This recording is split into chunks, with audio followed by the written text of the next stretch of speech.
Welcome into episode 113. The Cubs have clinched. I am live for the first time. What a day to do it.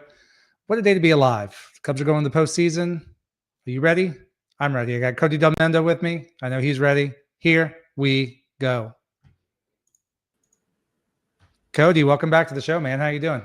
I'm good, Mike. I don't remember the first time I was here, but what a day it is to come on here. I'll say that much. There's no better day for me to come on here.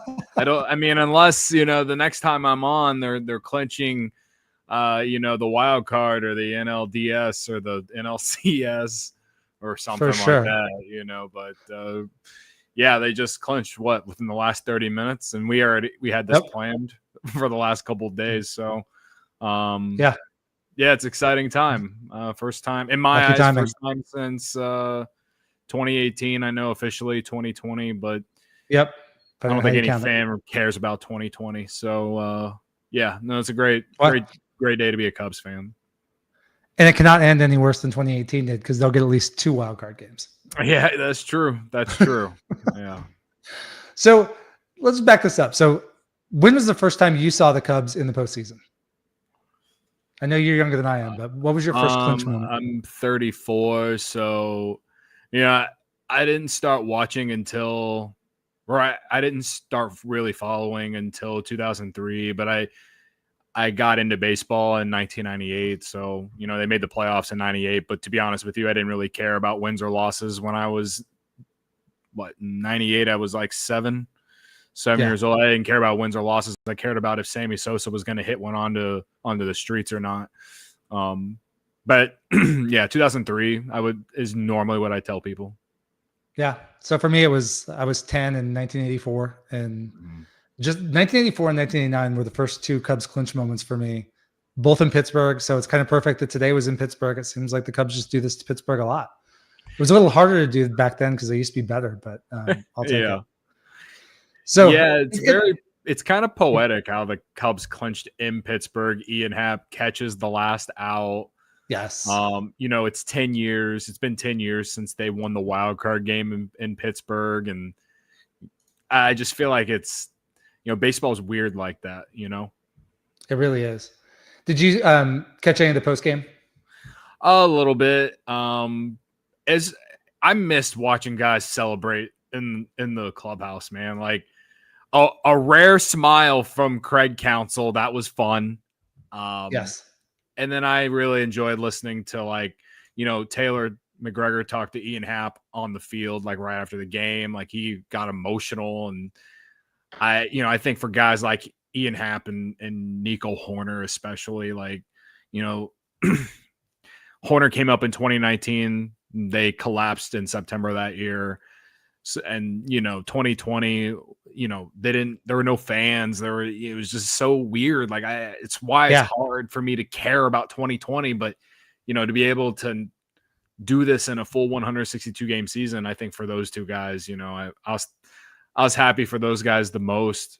And like I said, it's just nice to see new postseason clips that could potentially be put on my Twitter timeline in a year or 2 or 3 from now. Every off season, every anniversary of some moment over the last 10 years, it's been everything related to 2015, 2016, even 2017. And that's it. Cause they haven't done any postseason play really since those years. In 2018, that they made the playoffs, but it just ended so sourly.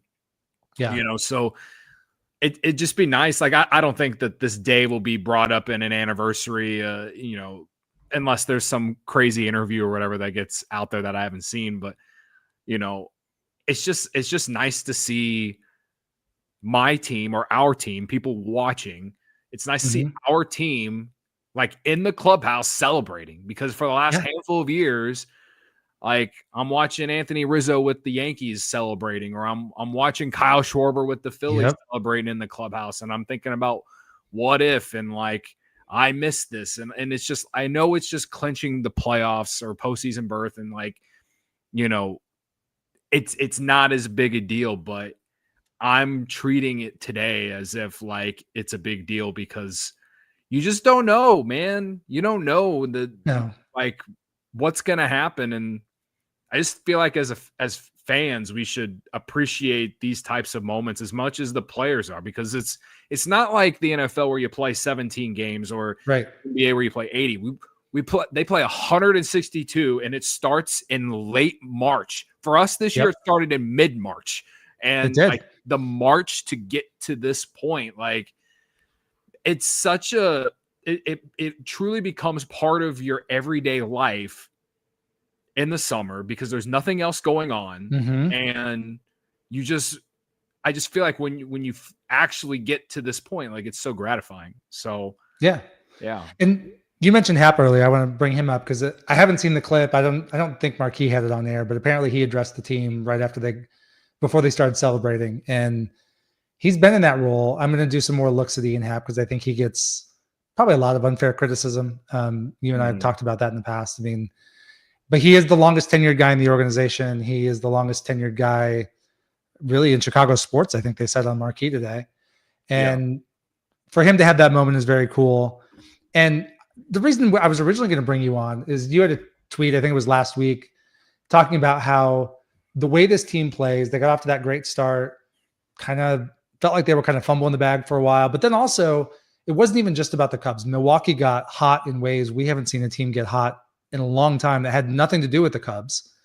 And even if the Cubs were handling their business, they might still be behind Milwaukee just because of Milwaukee. And this team, is actually kind of special. I don't know what they're going to wind up with, but it's going to be 90 plus wins. It could be as high as like 95 wins. That's a really good baseball team. And it doesn't always feel like it. Like, what were you thinking when you put that tweet out? It's weird. It's weird.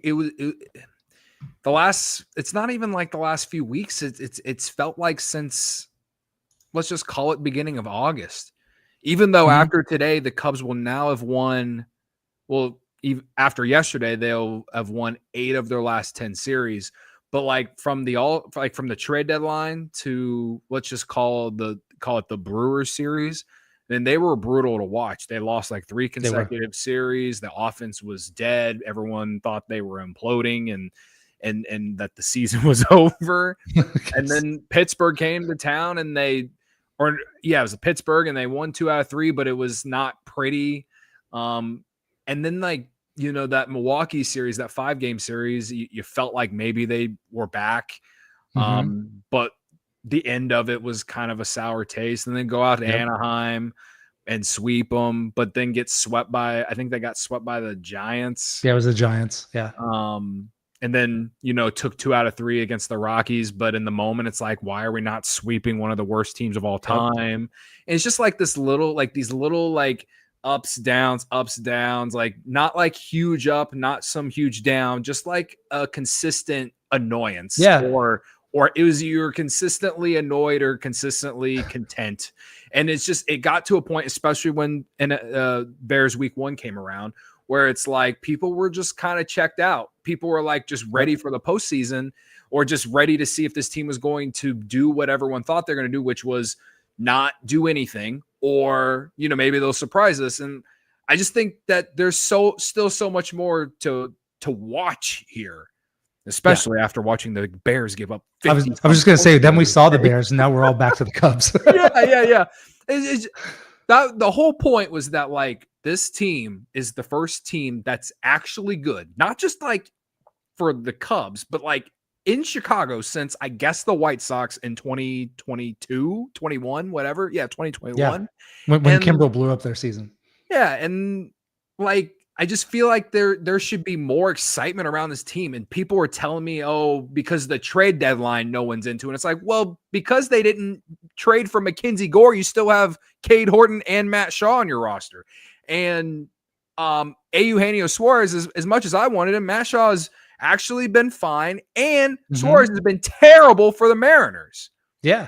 So like, I understand the sentiment behind how the trade deadline went, with like how it comes off as like the organization doesn't care about winning this or that, but like they have consistently been fine like all season. Like they played their best. It seems like they played their best ball at the beginning of the year, but like they haven't imploded. They haven't fallen apart. They've just been fine since the beginning of June, honestly. And like, and I think that's why people were checked out. But I just think the people who are checked out, you're revealing yourself as some casual fan, because it's like we need Kyle Tucker to be healthy if this team's going to do something. They need Seiya Suzuki to start hitting, or like, like I don't know.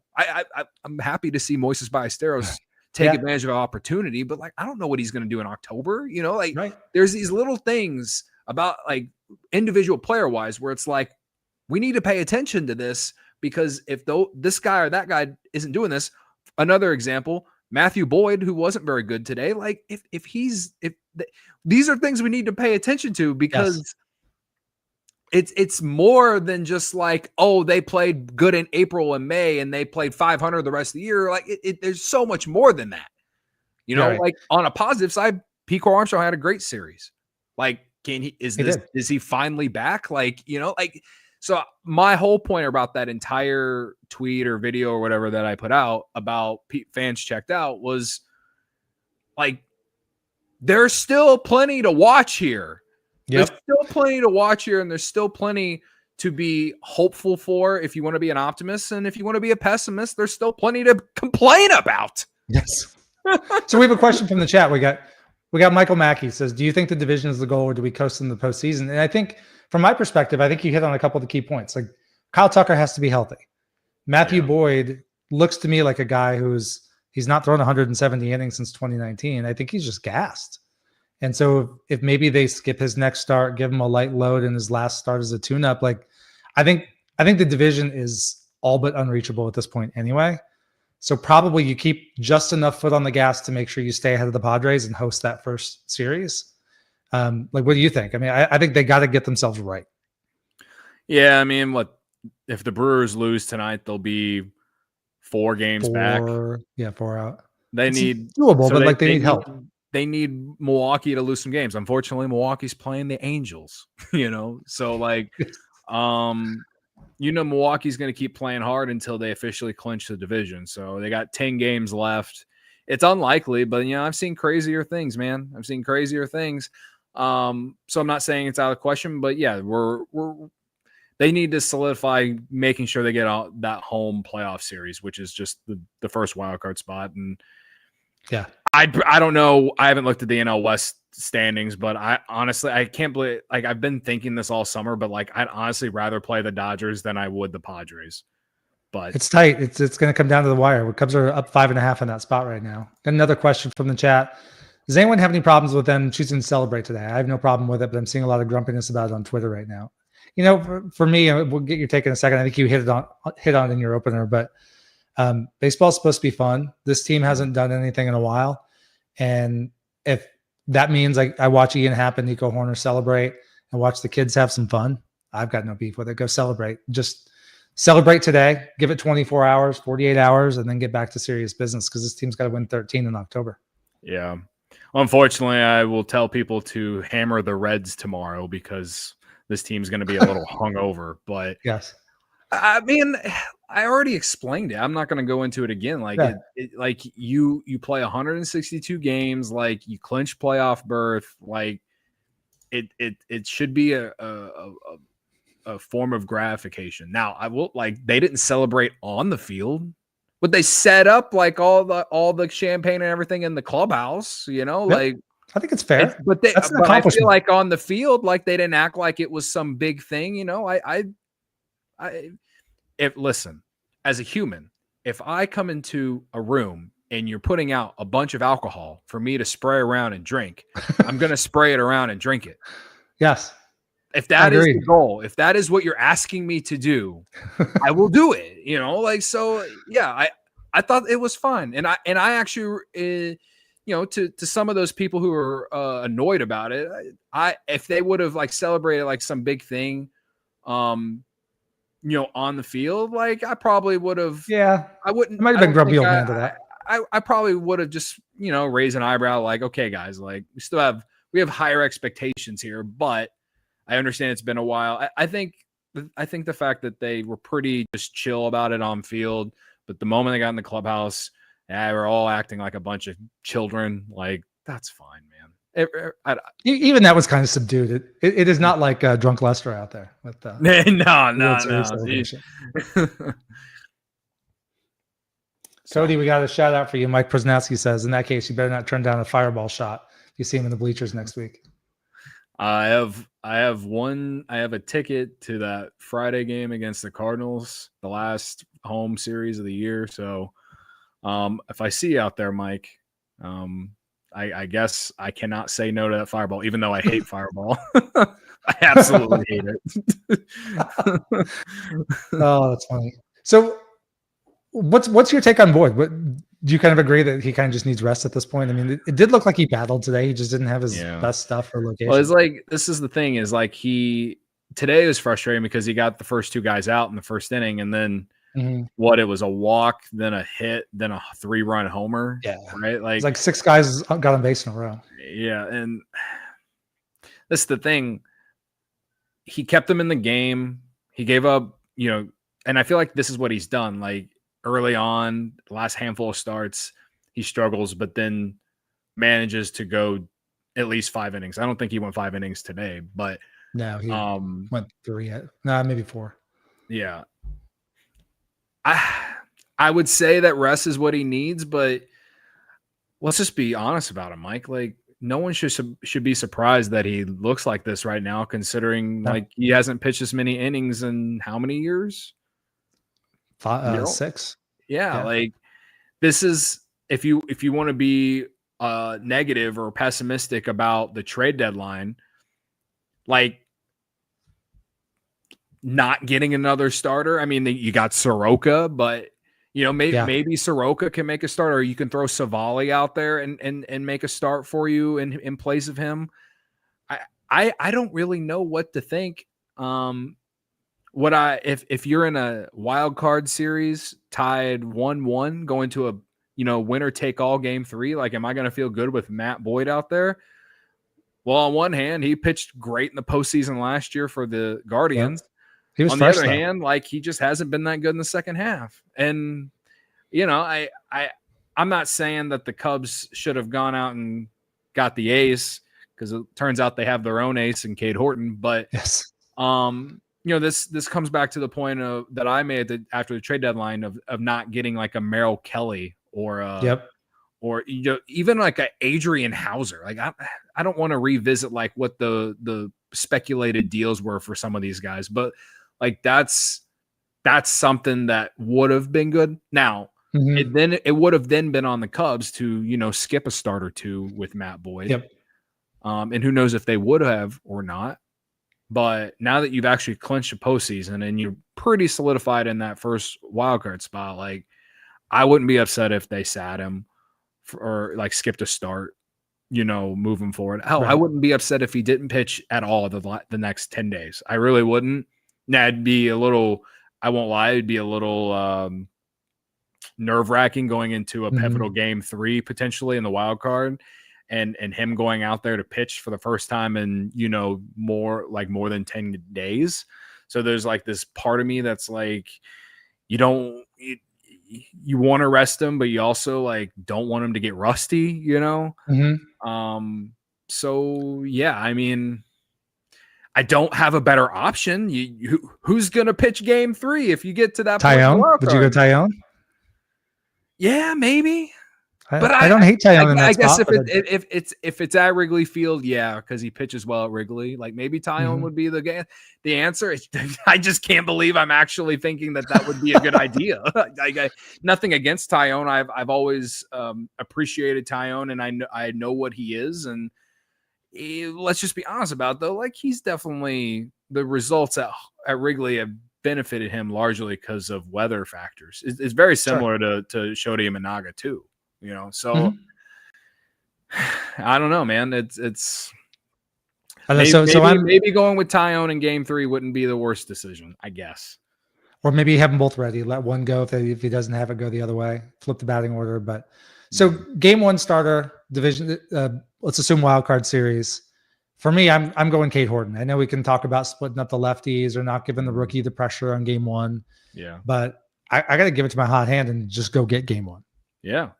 Well, no, not putting pressure on Cade Horton. Well, if you say you lose game one with Shota, Yeah. you don't all want the to put pressure is Cade on Horton Cade Horton. in a game two, like Elimination game. So I agree. I was for a long time. I was Shota, Horton, and Boyd in this rotation for the wild card series, but I've definitely shifted to Cade being the starter, and I'll be very interested to see like how many pitches they'll let him throw and all of those things.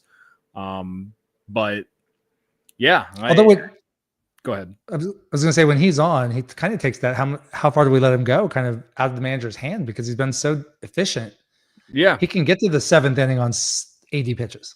Yeah, well, he throws strikes, right? And you just theoretically speaking, with the wind at Wrigley, if the wind's blowing in, that's a great thing for him too, even though he gets more swing and miss than any of the rest of them outside of Shota.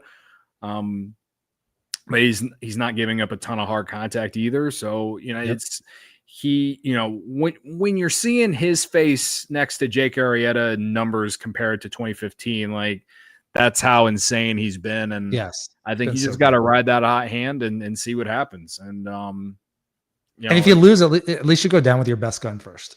Yeah, absolutely. Yeah. Depending on, it was so cool watching him battle Skeens yesterday.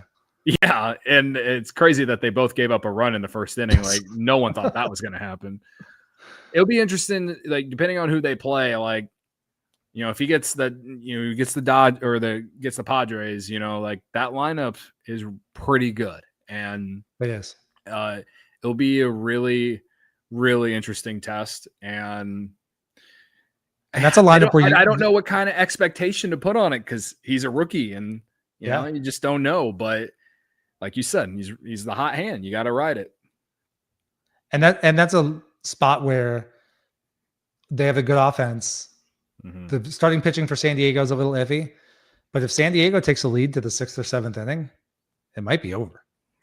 Yeah. With their bullpen, yeah.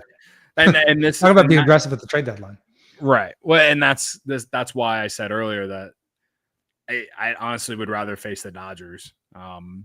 But I mean, since we're talking about it, I can look it up real quick, but the Dodgers, they just have like the Cubs played well against them this year. And the fact that, Dodgers have a 2-game lead over San Diego. They have a 2-game lead. Yeah, I see that. Okay. So, 10 games, we'll see what happens. That bullpen for San Diego scares me. And the bullpen for LA does not scare me, even though it's full of all the guys I wanted the Cubs to sign. Yeah, it's crazy how that works out, right? So, right. Yeah. So let's talk Kyle Tucker for a minute. So he was amazing to start the season, and he set this offense on fire. And then he gets hurt, plays well hurt for a while, and then goes well into the tank for 6 weeks, maybe 8 weeks. Gets a break, comes back, looks like he was fully back. And now he's out again. Like they've got to get him back in this lineup. Yeah, I mean that's kind of why I roll a lot at people who are like kind of just done with him, because I'm like, this team isn't going anywhere without him. Right. Like Moises Ballesteros can hit he's got two career homers. He can hit 5 more homers in the next 10 games. I'm telling you, I'm still not going to feel as good about the team if Kyle Tucker's not there, man. Like it is what it is. Like I hope, and to put that with what I just said, like if they somehow go in the postseason without Kyle Tucker and they have success, like I'll give the team all the credit in the world, but I will also just chalk it up to baseballing, because it just doesn't make sense. It wouldn't make sense to me. So yeah, whatever outcome plays out, we'll see what happens. But I mean, I tweeted today that, if Tucker doesn't play any regular season game the rest of the year, so if he doesn't play any of the next 10 games and doesn't have a good postseason with the Cubs, like this guy could be looking at the Cody Bellinger deal, not the one that the Cubs originally gave him, but the one that he's currently playing on, which what is like a 3-year, $90 million deal with an opt out after the first year. Like maybe that's a little overreactionary, but he had a incredible first half, started the All-Star game for the National League, and then hasn't been very good in the second half outside of like what, 5 to 7 games, a series in Anaheim, and then he hit a 3-run homer against the Braves and then hurt the calf, and he's been out since. Well, in addition to being bad in the second half, he missed so much of last season with injury. Yeah, he'd probably start raising some of those injury concerns too. Sure, yeah, absolutely, and a lot of fans are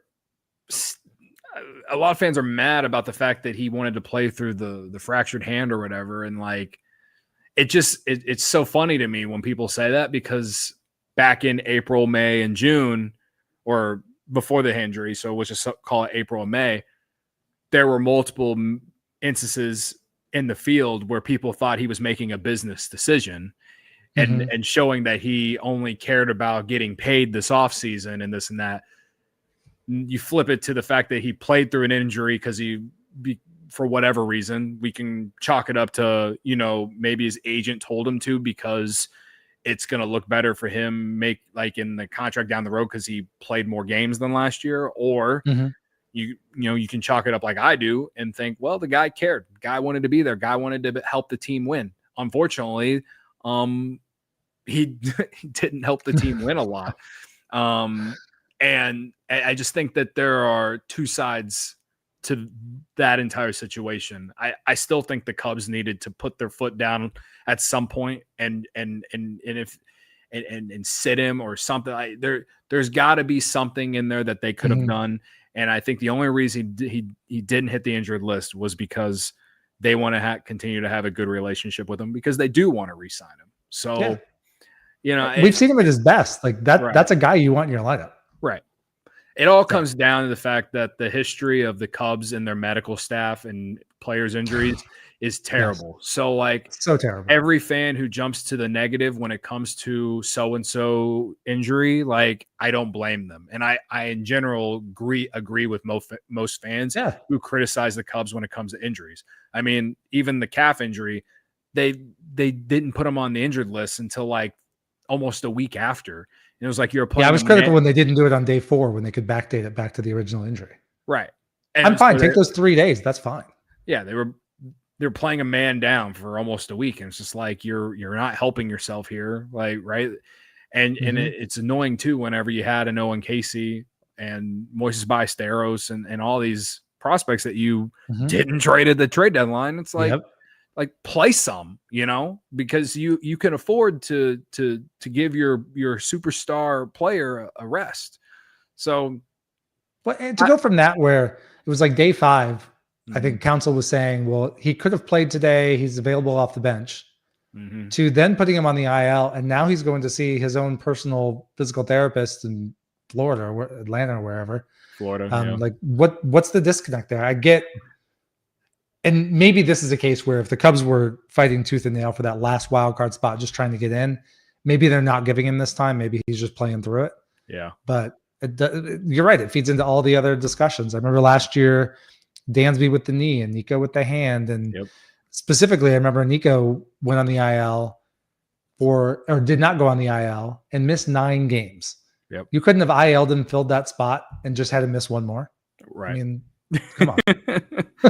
Yeah, like I in these instances too, you also have to look at the player, and you have to. There's blame on both sides of it.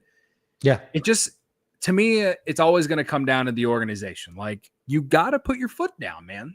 You got to put your foot down, and because you're at the end of the day, so and so is hurting the team by not going on the injured list.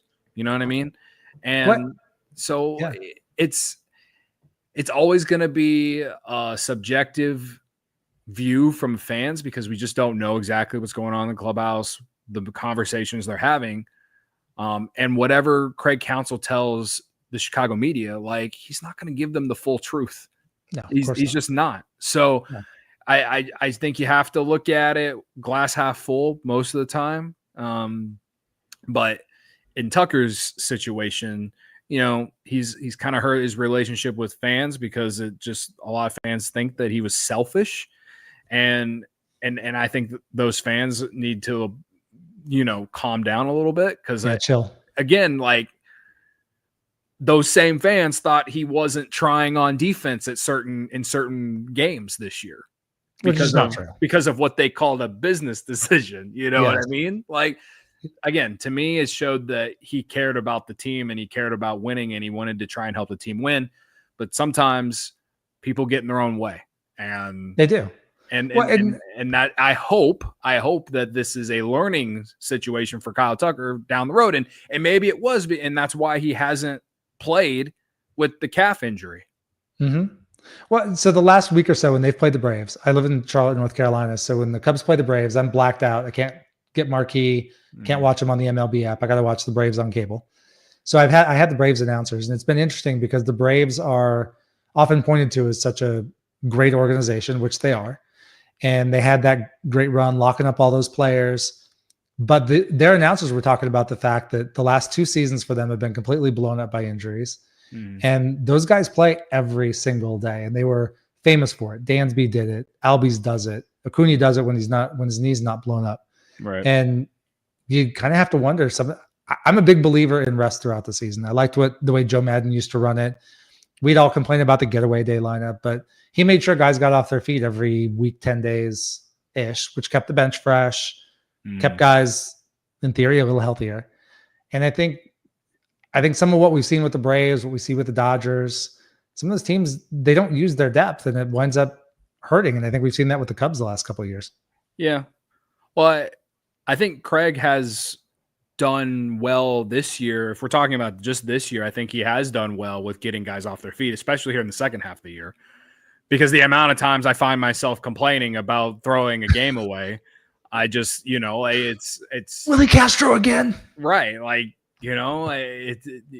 how many games when this offense was dead, when you saw Justin Turner and Carson Kelly, when he was slumping, like hitting 4-5 in the lineup, Yep. I do think that in big picture, Craig's trying to get guys rest. He's trying to get certain guys off their feet.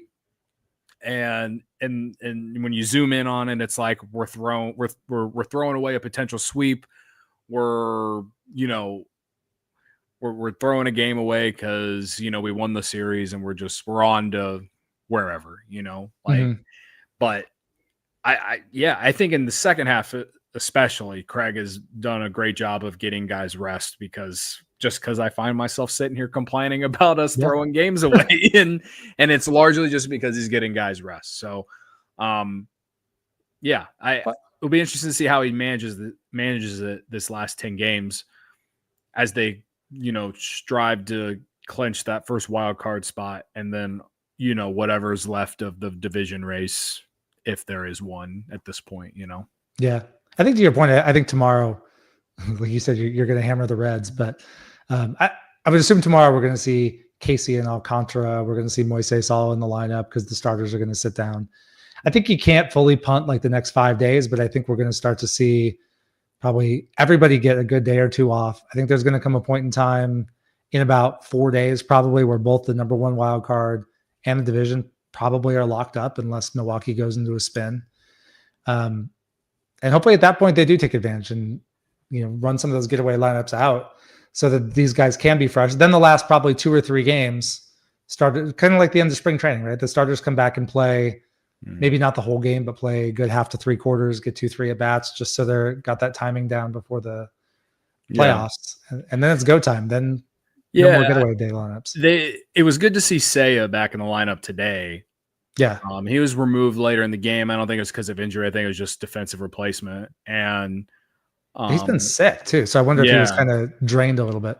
I don't know what to expect out of him for the next 10 games, but man, like we need to see better than we have in the second half for him. And Like for me, like he's a guy that you need to play, and you got to make a decision, because if Moises Ballesteros is going to continue to hit and Kyle Tucker does come back, like, let's just be honest about it, Mike. Like, they're not going to play all three together. No. Unfortunately, it means they're probably not going to play Moises, but maybe they should. Well, they should, if he's going to continue the way he's hitting, and I think maybe, I guess you could platoon. I don't know if I want Ballesteros face on, tough lefties, and Seiya does hit lefties well. So maybe platooning it would be the best case. And they're not going to let him catch. They're not going to let him catch at this point in the year. So it's like Ballesteros is either catching or not catching. He's either DHing or not playing. Like, that's just what it is. And so that's why I need to see more from Seiya these last 10 games. And I think Craig Counsell needs to see some too, or else I do really think he might actually just platoon, because Ballesteros has been that good. He's given them great plate appearances. And the home run he hit today was a shot. It was fun to watch. Yes, it was. Well, and this team, I mean, Moises Ballesteros is so much fun. PCA has been so much fun. It looks like maybe he's getting his swagger back. Like you said, he had a really good series in Pittsburgh. Hopefully he can build on that. I think with him, it's a lot of adjustment, and I think he got in his own head for a little bit. But at the same time, he's a guy that is really hard to sit down, because what we all said about him last year was, if he's a 95 WRC plus guy with his glove, he's still an above average baseball player, and he still brings you a lot of value. He'd be like what Nico Horner is at second base, even though Nico Horner's having like his best season. You can look at Nico Horner's 2023 and look at this year, and I mean, you can make an argument for the one or the other being in the better season, but like Nico Horner is normally around a 100 WRC or a 100 WRC plus, but he plays Gold Glove defense and he doesn't strike out, right? So if you would have got that version of a player with perhaps more power than Nico, which isn't hard to do, to go with that defense and base running, then that he probably would have been what I hoped he would be this year, which was like a 4 WAR player. And he's turned out to be like a 5+ WAR player, and was the starting center fielder in the National League All-Star game, and is 1 homer away from 30. He's first 30 since Sosa, if he gets there. There's not one fan without that didn't have delusion, at least, that thought PCA was going to get put together the season that he's put together. Even his bad second half, you just look at the overall numbers. Not one Cubs fan thought he was going to do that this year. No. So I think we all get caught up. Oh, yeah, finish. I was just going to say that I hope that the series is the beginning of him getting back to a little bit of what he was doing in the first half, but also I think fans just need to kind of understand too that he is 23, and young players go through slumps, and sometimes they're bigger slumps than veteran players, because they're still learning about the league and this. And like, I really was I was really like, my eyebrow raised a little bit the other night whenever he was talking about how much Justin Turner helped him during this tough stretch of his. And I just think that veteran leadership that Justin Turner has brought, and mentorship, and how smart Justin Turner is as a hitter, can help. Is finally, hopefully, showing some results with PCA. So long term, I still think Pete is going to be way better than I ever thought he would be, based off what we've seen. But in the moment right now, I'm just asking him to be a productive player. In the last 3 days, he's been a productive player.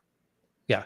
And with him, I think there's a lot of, we all get caught up in it with the recency bias, right? Like he had an amazing first half of the season, but I don't think, I saw all the range of expectations for PCA for his career. And like, nobody really ever thought he was a 40-40 home run guy. Maybe could run that kind of peak for a month or two, which he did. And he's shown us he can do it. But like the numbers he had at the All-Star break, I don't think there was any reasonable expectation that was going to be what he was going to do all season. Yeah. And then you flip it now, and now he's been struggling. He's hit a little under 200 over the last couple months. Like, he's not that guy either. He's somewhere in the middle, and we'll see over time. He's 23 years old, where he's able to balance that out. Yeah. Yeah. And so I think the thing about Pete these 3 days that I've liked is he's just driving the ball. He's not hitting a lot of ground balls to the right side. He's not popping up like these lazy fly balls to second base or, short right field. Like, he hit a lot of baseballs like hard this week. Yes. So far. And like, that's what the Cubs need to see. That's what he needs to see for his confidence. And I just think he's such a wild card for this postseason. Like, if he comes out guns a-blazing against the Padres or Dodgers, whoever it is, at Wrigley in the wild card game or wild card series, like, that's one up for the Cubs because no other team has a player like him, man.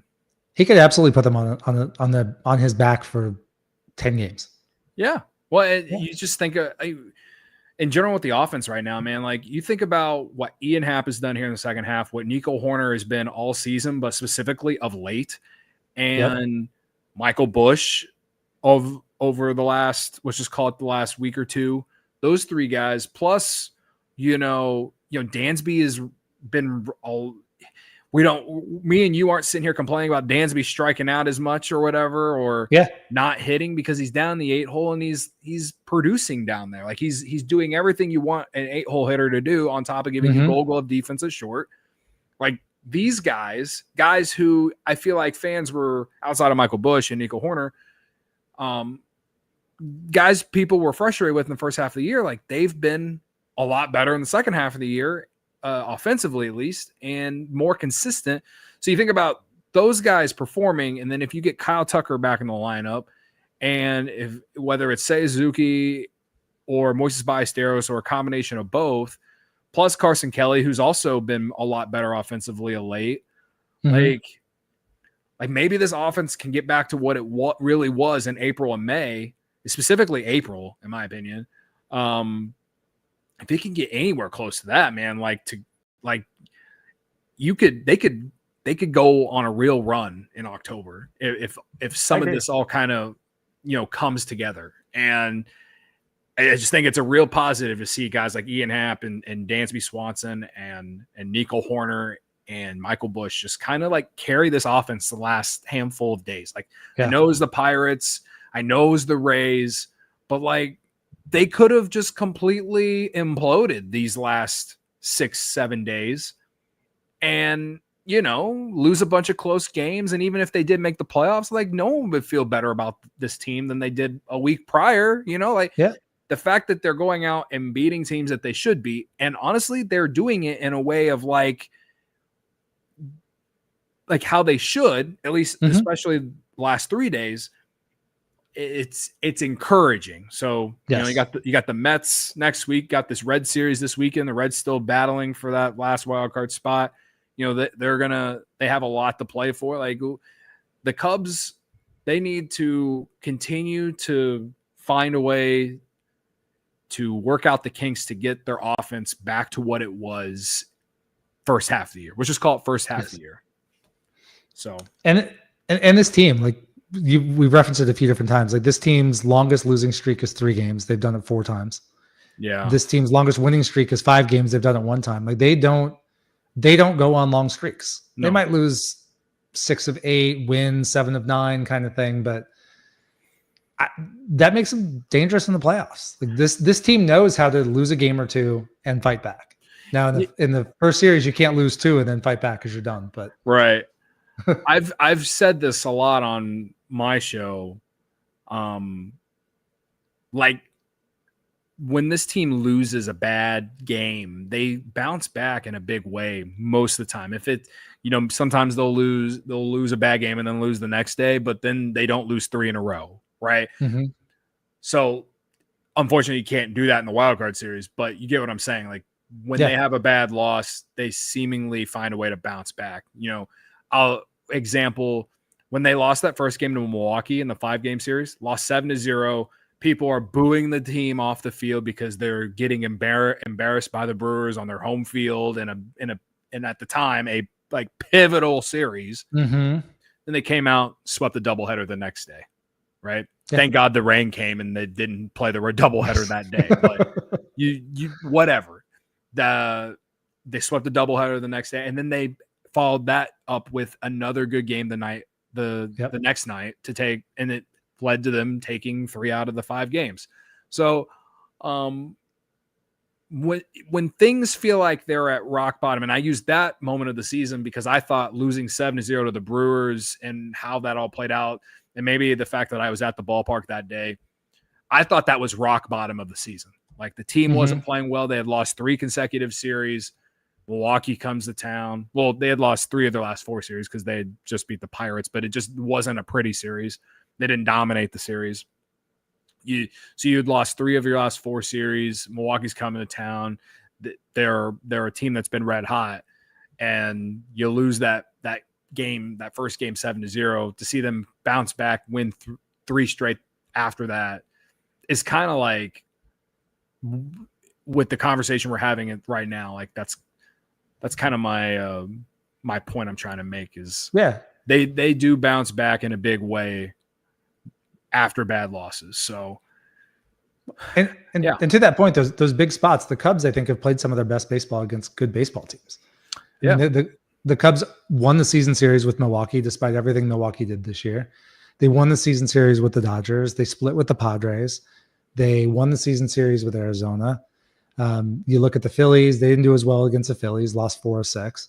But for the most part, when they needed to win against pretty decent teams, they beat the Yankees. They did struggle against the Tigers and the Jays, but they held their own against most of the West. And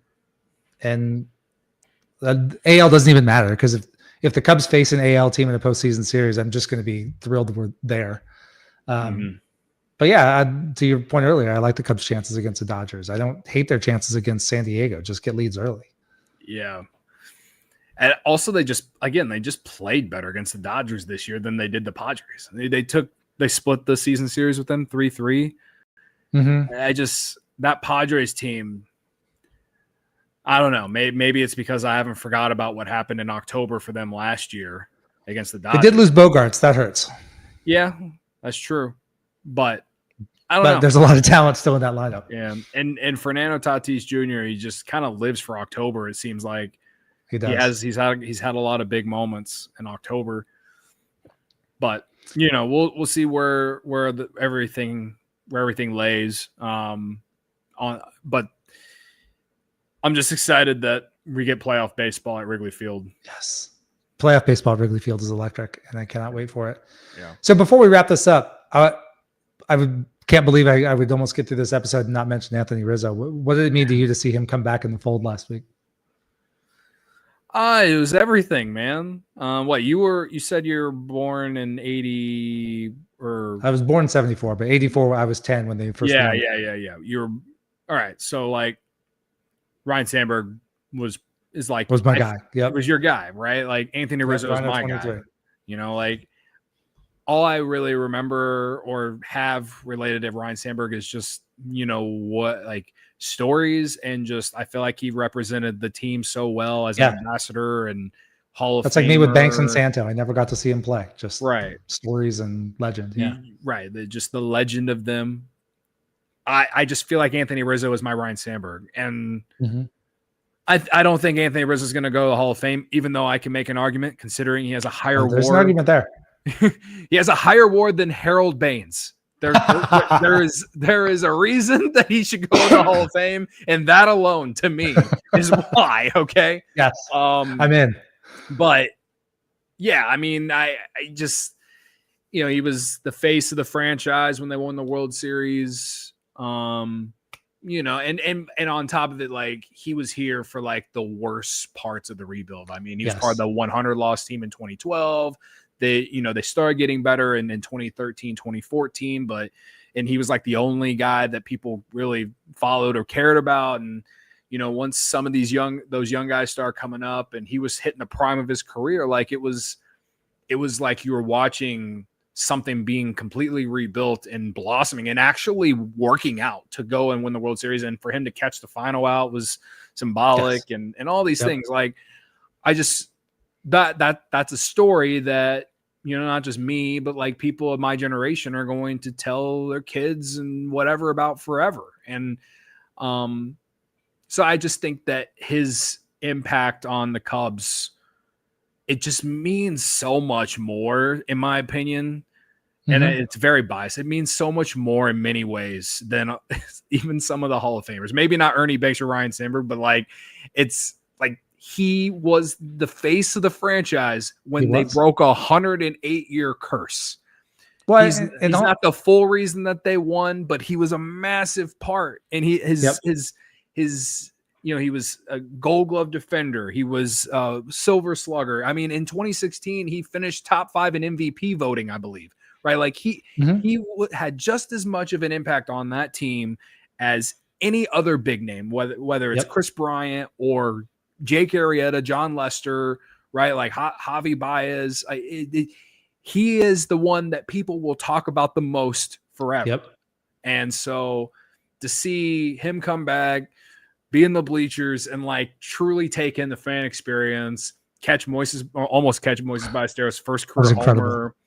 And, you know, do the cup snake, and oh my God, it is just that for a loss. That game is going to be a lot like how I talk about Kosuke Fukudomi's first career game as a Cub. On opening day. Like, the Cubs lost that game, but man, his 6 RBIs in the game tying homer in the 9th inning was awesome. This is last Saturday will be a day that I forever will talk about, and I'm just going to have to push aside that the Cubs lost that game, because if they would have won the game, I mean, it would have just been perfect if they won the game, because everything played out, whether it's Michael Busch hitting a homer, who plays first base. At one point it was tied 4-4 and Anthony Rizzo wore 44, right? Like, all these little things the baseball gods gave us, right? Ballesteros hitting the ball to him in the, what are the odds of that happening? Right? That's incredible. I mean, so it just, if they would have won the game, it would have been perfect, but it still was like a really, like, there's no better way they could have done it. And I'm excited to see what he does as ambassador. I hope that he really does dive into the whole media thing. I saw Bruce Levine kind of report that after the game, and whether it's with Marquee or whatever, like, it's just good to see him back in the organization and like back in the public eye. Cause he just, for the last, let's just call it 9-10 months, he'd kind of just been being a dad and hanging out in Florida, I guess, you know, like, it's good. Now, let's be honest, that dude's not a Yankee. Right.